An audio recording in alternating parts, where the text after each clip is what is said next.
G'day everybody, how you going today? It is so very good to see you. Today we're talking about two new products. One of them you can see right here from Godox. And the other one is from Pergear.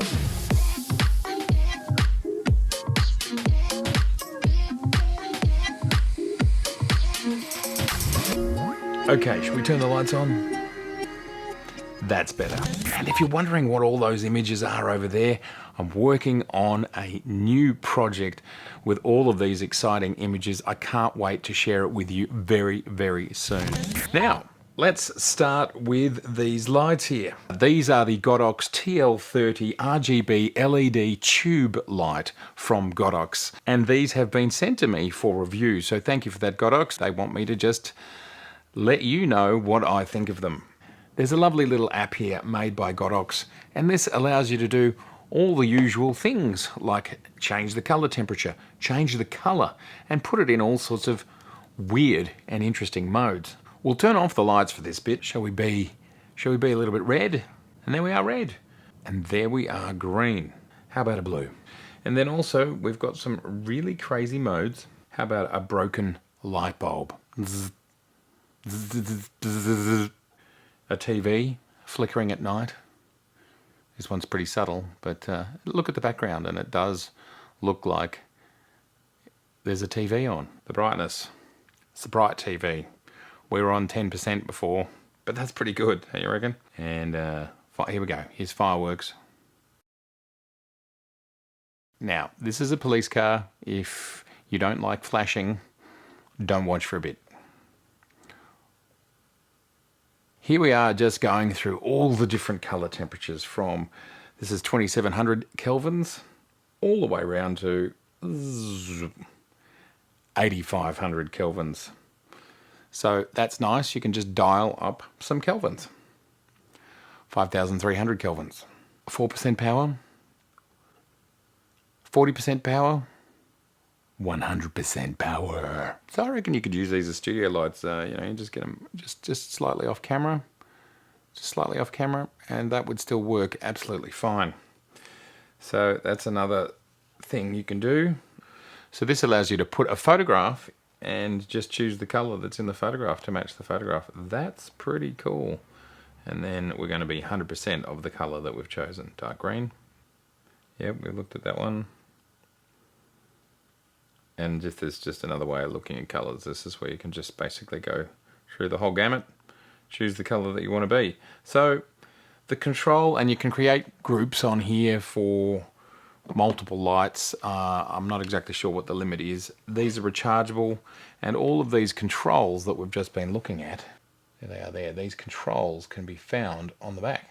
You can do all of it pretty much from these three controls here, but not quite with as much finesse, but still it's pretty impressive. Something else I like about them is that they're magnetized.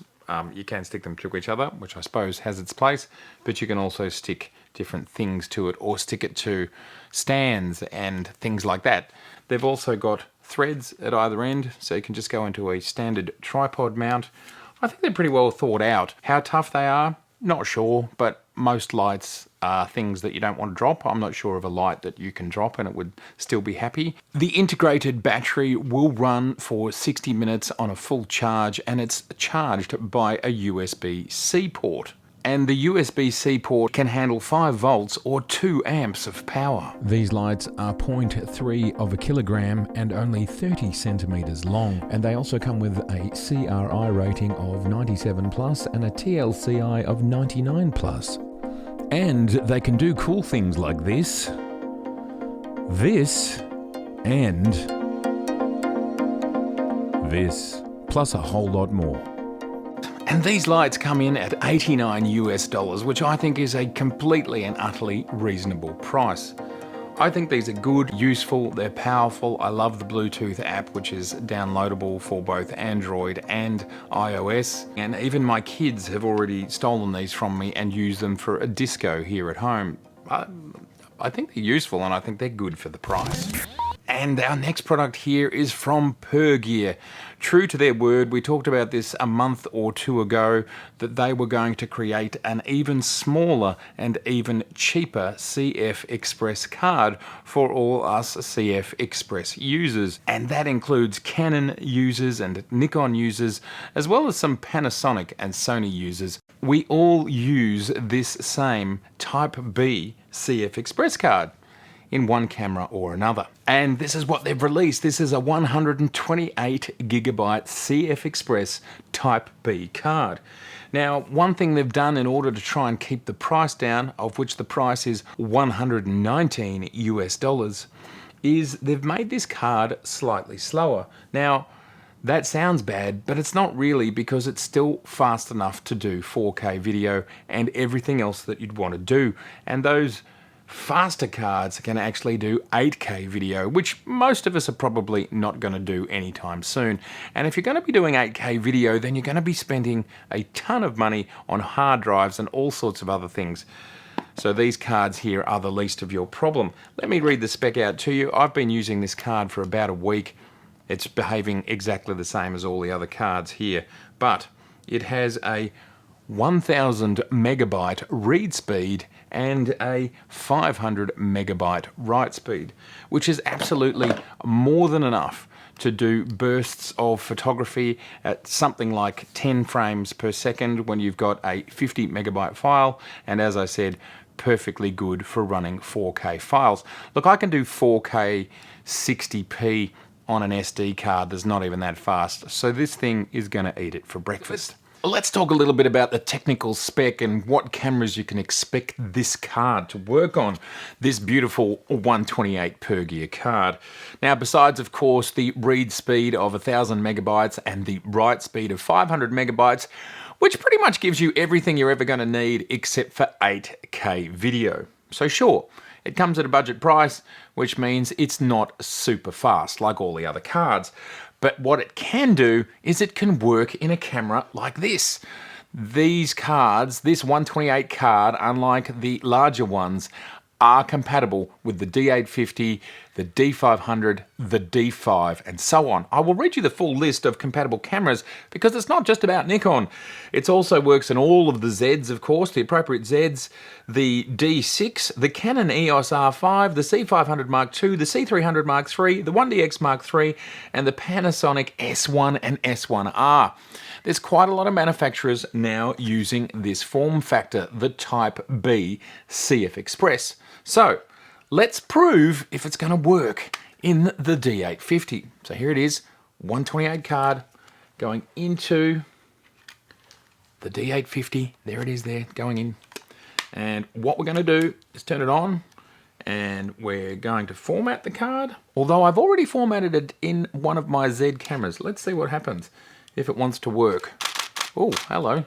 It is working. Now I'm using a very old lens here that I've had, I think, since my F5. And, well, here it is doing its magic. Let's zoom in on me. What is this lens? It's a 24 to 123.5 to 5.6D lens. And yeah, it still feels good after all these years. Let's have a look.